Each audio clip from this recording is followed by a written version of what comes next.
Survival island ये movie 2005 में release हुई थी। तो मूवी की शुरुआत में हमें एक लड़की दिखाई जाती है जो कि तैरते हुए समुद्र के किनारे आती है। फिर हमें उससे पहले की कहानी दिखाई जाती है। तो जो लड़की हमें शुरुआत में दिखाई गई उसका नाम होता है जेनिफर और उसके हस्बैंड का नाम होता है जैक। वो अपने कुछ फ्रेंड्स के साथ फिशिंग करने के लिए समुद्र में जाते हैं और जिस बोट पर वो लोग जाते हैं उस बोट पर उन्हें एक लड़का मिलता है जिसका नाम होता है मैनुअल। और मैनुअल उसी बोट पर काम करता है। जब वो लोग फिशिंग करने के लिए बोट से निकलने ही वाले होते हैं उसके थोड़ा देर पहले मैनुअल की उसकी गर्लफ्रेंड के साथ फ़ाइट होती है। उसकी गर्लफ्रेंड उसे मारती है, उसे बेइज्जत करती है। फिर मैनुअल भी गुस्से पर आकर उसे एक थप्पड़ मार देता है जो जैक को बिल्कुल भी पसंद नहीं आता है। फिर उसके बाद वो सभी लोग फिशिंग के लिए निकल जाते हैं। फिर रात होती है। जैक और जेनिफर अपने रूम में जाते हैं और मैनुअल भी अपने रूम में होता है और उसे जैक और जेनिफर की बात करती हुई आवाज़ें आती हैं क्योंकि उन दोनों के रूम अगल बगल ही थे। और हमें मैनुअल की गर्लफ्रेंड दिखाई जाती है जो कि कुछ रिचुअल कर रही होती है। वो एक डॉल को लेकर उस पर मैनुअल की फ़ोटो लगाती है और फर्श पे बने एक स्टार पर उसे रख देती है मानो वो मैनुअल को अपने वश में कर रही हो। और फिर वो उस डॉल को मारती है और चोट मैनुअल को लगती है। इससे हमें ये पता चलता है अब जो भी वो उस डॉल के साथ करेगी उसका असर मैनुअल पर पड़ेगा। और अगले दिन जैक मैनुअल से कुछ बियर मंगवाता है पर मैनुअल उसे इग्नोर कर देता है। तो जैक उसकी शिकायत शिप के कैप्टन से करता है जिससे कैप्टन उसे किचन में बुलाकर डांटता है, जिससे मैनुअल को भी गुस्सा आ जाता है और वो अपना एप्पल उठाकर फेंक देता है और जॉब छोड़कर चला जाता है। और उसका एप्पल बर्नर में चला जाता है जिससे बोट में आग लग जाती है। फिर सब अपनी जान बचाने के लिए लाइफ बोट में बैठ जाते हैं। फिर रात होती है और बारिश भी होने लगती है जिससे लाइफ बोट डूब जाती है और सभी लोग समंदर में गिर जाते हैं। फिर हमें जेनिफर समंदर के किनारे बैठी हुई दिखाई जाती है। ये मूवी का वही फर्स्ट सीन था। फिर उसके आगे की कहानी आती है। फिर उसे समंदर में तैरते हुए किसी की लाश दिखती है। वो दौड़ती हुई जाती है और वो लाश होती है कैप्टन की। वो रोने लगती है। फिर तभी वहाँ पर मैनुअल भी आता है और ऐसा लग रहा था अब ये दोनों ही बस बचे हैं। फिर ये लोग अपने रहने के लिए एक घर बनाते हैं। फिर मैनुअल खाने के लिए मछली पकड़ने समुंदर में जाता है जहाँ उसे जैक मिलता है जो कि बहुत ही ज़्यादा जख्मी हालत में रहता है। वो जैक को अपने साथ ले जाता है जेनिफर के पास और जेनिफर जैक को देखकर बहुत खुश होती है। और बाद में जैक को उन पर शक होता है कि इनका अफेयर तो नहीं चल रहा। वो मैनुअल के जाने के बाद जेनिफर से पूछता है पर जेनिफर उससे कहती है कि तुम गलत सोच रहे हो। फिर मैनुअल मछली पकड़ने के लिए जाता है और जैक जेनिफर से कहता है तुम भी जाओ उसके साथ उसकी मदद करने के लिए। और वो भी चली जाती है।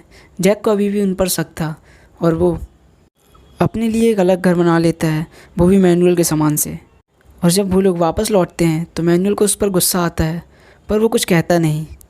फिर जेनिफर मैनुअल को बताती है कि जैक को ऐसा लगता है तुम्हारे और मेरे बीच में अफेयर चल रहा है।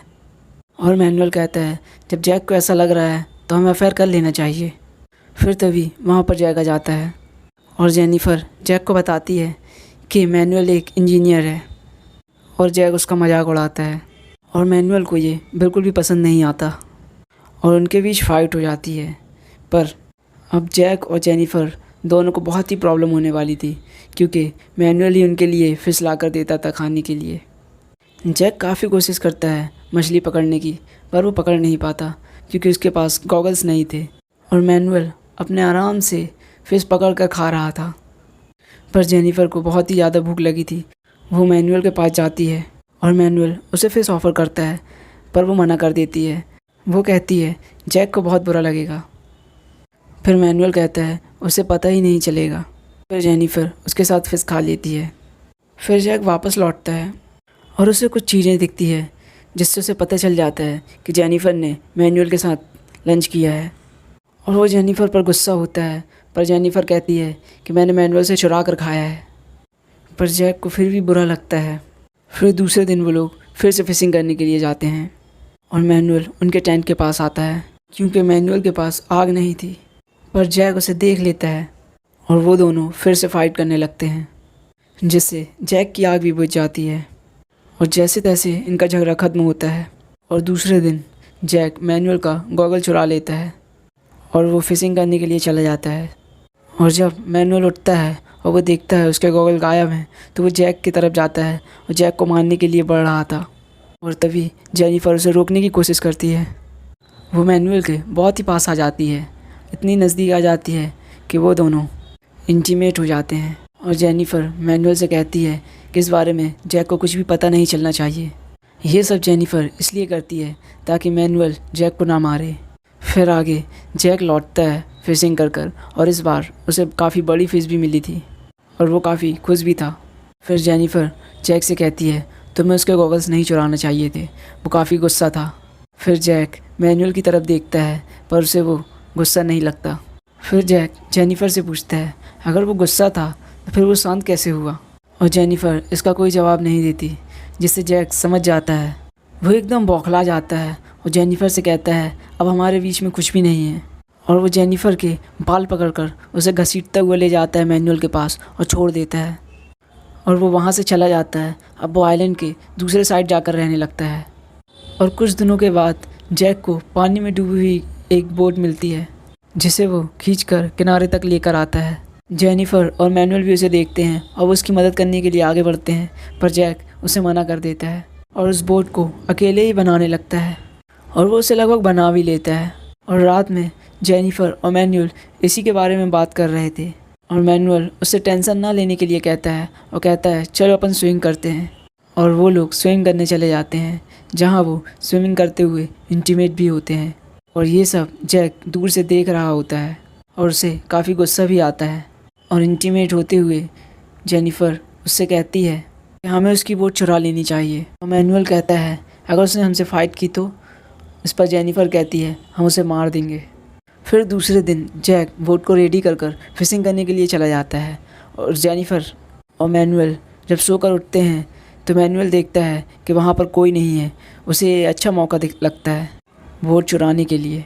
वो जेनिफर के साथ मिलकर बोट चुरा लेता है और पानी में भी चला जाता है, और जैक उन्हें देख लेता है और कुछ दूर तक पीछा करता है, पर थोड़ी देर बाद वो जाकर बैठ जाता है और हंसने लगता है, क्योंकि उस बोट पर एक बड़ा सा होल था जिससे पानी अंदर भरने लगता है और वो बोट डूब जाती है। ये सब जैक की एक चाल होती है ताकि इतनी दूर से वे स्विमिंग कर लौटेंगे और काफ़ी थक जाएंगे, और मौका देखकर जैक उन्हें मार देगा।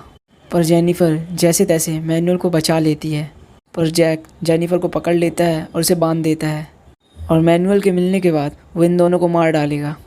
और तभी वहाँ मैनुअल आ जाता है और उन दोनों के बीच फ़ाइट होने लगती है, और मौका देखकर जेनिफर खुद को छुड़ा लेती है, और जेनिफर और मैनुअल वहाँ से भाग जाते हैं। पर मैनुअल काफ़ी जख्मी हो जाता है। अब मैनुअल और जैक दोनों एक दूसरे को मारना चाहते हैं, और दूसरे दिन जैक मैनुअल को ढूंढने के लिए जंगल में जाता है। तभी उसके ऊपर ब्लड गिरता है, क्योंकि जेनिफर और मैनुअल दोनों ही पेड़ पर चढ़े हुए थे। फिर ये दोनों भी जैक पर हमला करने के लिए कूद जाते हैं, पर मैनुअल काफ़ी जख्मी होता है और कूदने की वजह से उसे और चोट लग जाती है। पर जेनिफर जैक से फाइट करती है।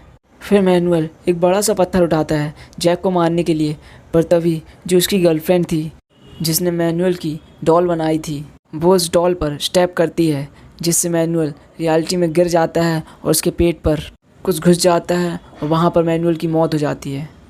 फिर मूवी हमें 1 साल बाद की दिखाई जाती है, और 1 साल बाद भी जेनिफर और जैक इस आइलैंड पर फंसे हुए थे और इनके बीच में सब नॉर्मल हो गया था। फिर हमें जेनिफर दिखाई जाती है जो कि सो रही होती है, और जैक फिशिंग करने के लिए गया होता है। तभी वहाँ पर एक फैमिली आती है। वो लोग जेनिफर को देखते हैं और उसकी मदद करते हैं, और जेनिफर उनकी बोट में जाके पेट भर के खाना खाती है। और अब वो घर जाने वाली थी, तभी ये लोग वहाँ से निकलने लगते हैं। जेनिफर जैक से बदला लेना चाहती थी, इसीलिए वो उस फैमिली को जैक के बारे में नहीं बताती है, और साथ ही वो जैक का लाइटर भी लेकर चली जाती है। तभी जैक उस बोट को देखकर काफ़ी खुश होता है और वहाँ आवाज़ लगाने लगता है, पर बोट के शोर के कारण उसकी आवाज़ उन तक नहीं पहुँचती। पर जेनिफर ने उसे देख लिया था, पर वो उसे इसी हाल में छोड़ना चाहती है, और वो वहाँ से निकल जाते हैं। और ये मूवी यहीं पर ख़त्म होती है। Thank you for watching.